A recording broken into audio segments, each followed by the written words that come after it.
online. Udah dibayar, udah nunggu berhari-hari, paketnya malah hilang. Terus pas aju banding, malah cuma dikasih 10 kali ongkos kirim.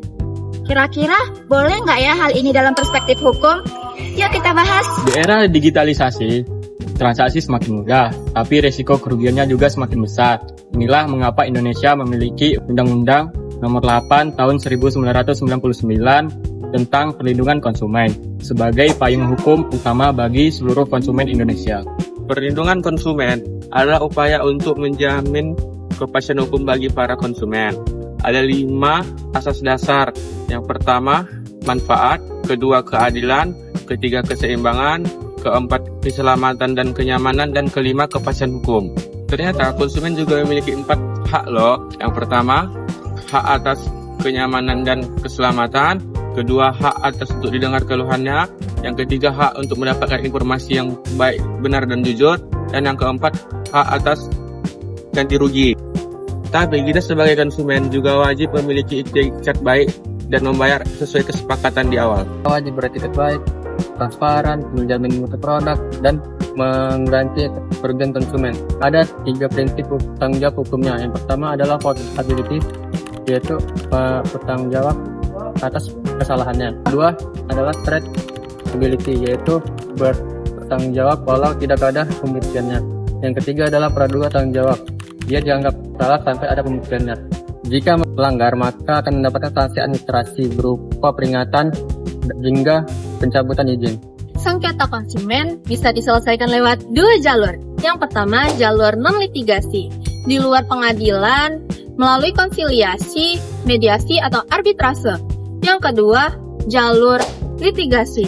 Gugatan ke pengadilan, bisa perorangan maupun class action bersama konsumen lain yang rugi serupa. Tantangannya, masih banyak konsumen yang nggak tahu haknya. BPSK belum merata di seluruh Indonesia, dan sengketa lintas batas masih sulit ditangani. Pada kelompok kami membahas tentang PT JNE yang mengalami masalah serius, yaitu hilangnya barang baru yang diumumkan setelah 1 bulan tanpa adanya kejelasan. 70% konsumen mengaku bahwa klaim mereka tidak ditanggapi. Kemudian yang paling bermasalah adalah ganti rugi mereka cuma 10 kali ongkos kirim. Dari sudut pandang Undang-Undang Perlindungan Konsumen, ini sangat jelas melanggar hak konsumen. Terdapat 3 hak konsumen. Hak atas informasi pasal 4 huruf C, hak untuk didengar pasal 4 huruf D, hak atas ganti rugi penuh pasal 4 huruf H. Kebijakan ganti rugi 10 kali ongkir itu adalah klausula eksonerasi. Klausul yang secara sepihak membatasi tanggung jawab pelaku usaha.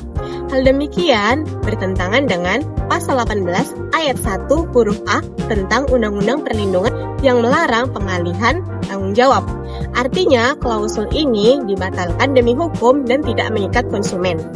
Di kasus ini membuktikan bahwa penggunaan prinsip strict liability dan penggunaan klausul baku pada materi kami bukan hanya sekedar teori, tapi sebagai alat penggunaan nyata yang dapat digunakan oleh konsumen. Kesimpulan kami ialah Undang-Undang Perlindungan Konsumen sudah memberikan perlindungan yang kuat, tapi efektivitasnya butuh peran 3 pihak. Saran dari kelompok kami, pemerintah harus memperketat pengawasan dan pemerataan akses ke PSK, serta pelaku usaha harus beretikat baik dan menggunakan klausula yang menguntungkan. Kita sebagai konsumen harus cerdas, baca syarat dan ketentuan.